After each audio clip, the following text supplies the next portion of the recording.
কম তেলে নিরামিষ রান্নার স্বাদ কিন্তু একেবারেই ভালো হয় না। নিরামিষ রান্না মানেই তেলের পরিমাণ অনেক লাগে। আজকে কম তেল দিয়ে নিরামিষ রান্নার স্বাদ পুরো বদলে ফেলবো। এই রেসিপি দিয়ে এক থালা ভাত নিমেষে উধাও হয়ে যাবে। নমস্কার বন্ধুরা, দীপা ডায়েরিতে আরও একটি নতুন পর্বে সকলকে স্বাগত। আজকে নিয়ে এসেছি সম্পূর্ণ নিরামিষ একটি রেসিপি। যে রেসিপিটা তৈরি করে নেব সামান্য মাত্র তেল দিয়ে, অল্প পরিমাণ তেল দিয়ে, আর খেতে কিন্তু অসাধারণ লাগবে। এই রেসিপিটা তৈরি করার জন্য সবার প্রথমে একটা মিক্সার গ্রাইন্ডার নিয়ে নিয়েছি। তারপরে তার মধ্যে আমি ভিজানো ছোলার ডাল দিয়ে দিলাম, আদা আর কাঁচা লঙ্কা দিয়ে এটাকে একটা ফাইন পেস্ট তৈরি করে নিলাম। ডালটা অবশ্যই 2 থেকে 3 ঘন্টা আগে ভিজিয়ে রেখে দিতে হবে। এরপরে একটা মিক্সিং বোলের মধ্যে ডাল বাটাটা তুলে নেব। বন্ধুরা, বিশ্বাস করুন, এই রেসিপিটা যদি একদিন বানান তখন আপনি দেখবেন মাঝে মধ্যেই মনে হবে নিরামিষের দিনে এই রেসিপিটা তৈরি করে নিই। বাচ্চারা সবজি খেতে চায় না, নিরামিষের দিনে এই রেসিপিটা তৈরি করলে কিন্তু কোনোভাবেই কোনো বায়না করবে না। যে কোনো নিরামিষের দিনে করতে পারেন এই রেসিপিটা। আর আমাদের কিন্তু প্রত্যেক দিনই প্রায় নিরামিষ রেসিপি কিছু না কিছু হয়ে থাকে, তাই এই রেসিপিটা তৈরি করার অনুরোধ রইল। ডালটাকে ভালোভাবে ফেটিয়ে নিলাম একটুখানি নুন দিয়ে, আর 1 পিঞ্চ মতো বেকিং সোডা দিয়ে দিতে পারেন, সেটা অপশনাল, না দিলেও কোনো অসুবিধা নেই। এরপর একটা বাটি নিয়ে তার মধ্যে 1 চামচ গ্রেট করা আদা দিয়েছি। আদাটা কিন্তু আপনারা বেটেও দিতে পারেন, আমি এখানে গ্রেট করেই দিলাম। আদাটা দেওয়ার পর এর মধ্যে মশলা অ্যাড করব। প্রথমে দিয়ে দিলাম আমি 1 চা চামচ জিরে গুঁড়ো, দিয়ে দেবো 1/2 চা চামচ লঙ্কার গুঁড়ো আর 1 চা চামচ হলুদের গুঁড়ো।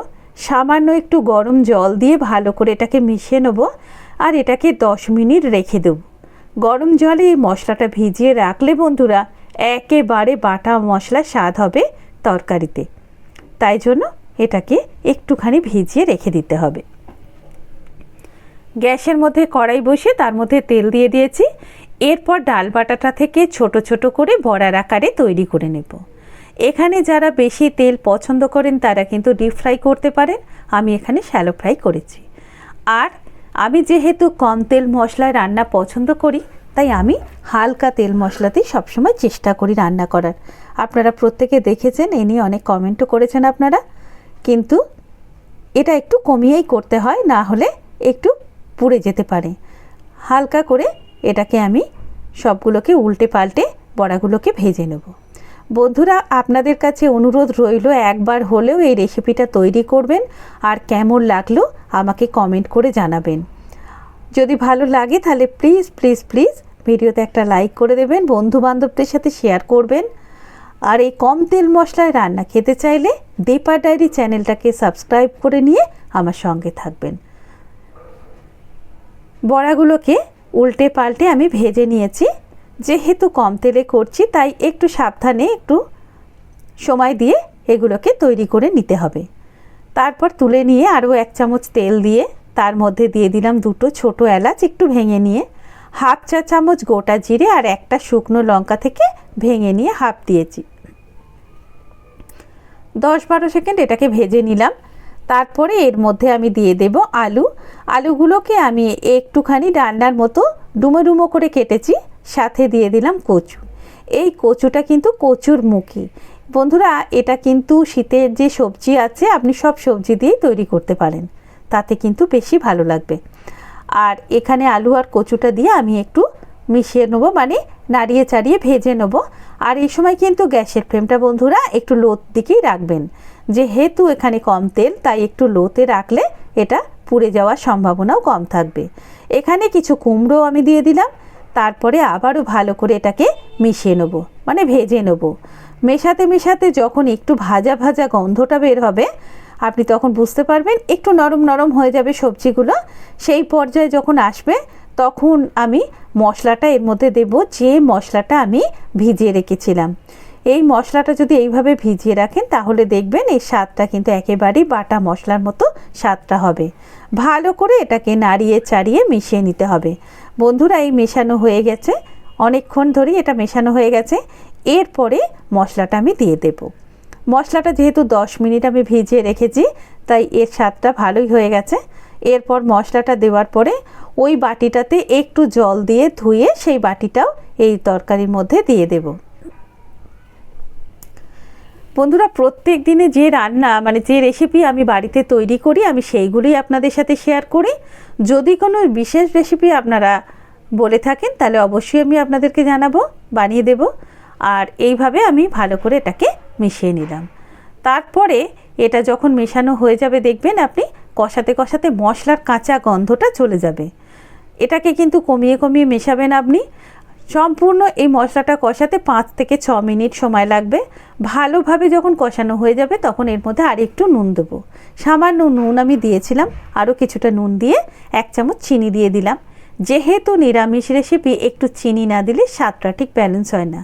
তারপর কিছুটা চেরা কাঁচা লঙ্কা দিয়ে আর একবার ভালোভাবে মেশাতে থাকবো। মশলার কাঁচা গন্ধ কিন্তু আমার চলে গেছে, ভালোভাবে এটা কষানো হয়ে গেছে।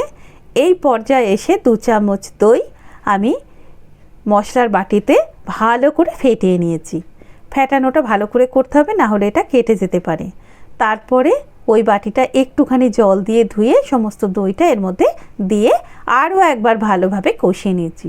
খুব সাধারণ মশলায় অসাধারণ রেসিপি। এরপরে একটুখানি কালারের জন্য কাশ্মীরি লঙ্কার গুঁড়ো ব্যবহার করলাম। ভালো করে আর একবার মিশিয়ে নিলাম।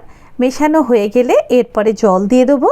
জলের পরিমাণটা বন্ধুরা একটু বেশি দিতে হবে, কারণ এটা সেদ্ধ হতে একটু সময় লাগবে। যেহেতু আমি এখানে প্রেসার কুকারে কিছু সেদ্ধ করিনি, তাই এটা একটু সময় লাগবে। তবে আপনাদের হাতে যদি তাড়া থাকে এই সমস্তটা প্রেসার কুকারে দিয়ে একটা সিটি দিয়ে নিতে পারেন, সেটাও কিন্তু বেশ ভালো লাগবে। 10 মিনিট আমি ঢাকা দিয়ে রেখে দেব। 10 মিনিট পর ঢাকনাটা খুলে নেব। আর তারপরে যে ডালের বড়াগুলো তৈরি করেছিলাম সেগুলো দিয়ে আর একবার ভালো করে মিশিয়ে আরও 5 থেকে 7 মিনিট এটাকে ফুটিয়ে নেব। যদি মনে হয় যে জলটা মানে গ্রেভিটা একটু কমে গেছে, তাহলে আর একটু ফুটন্ত জল কিন্তু দিয়ে দেবেন। এই পর্যায়ে ঠান্ডা জলটা ব্যবহার করবেন না। ফুটন্ত জলটা দিয়ে ভালো করে মিশিয়ে নিলে তৈরি হয়ে গেল আজকের রেসিপি।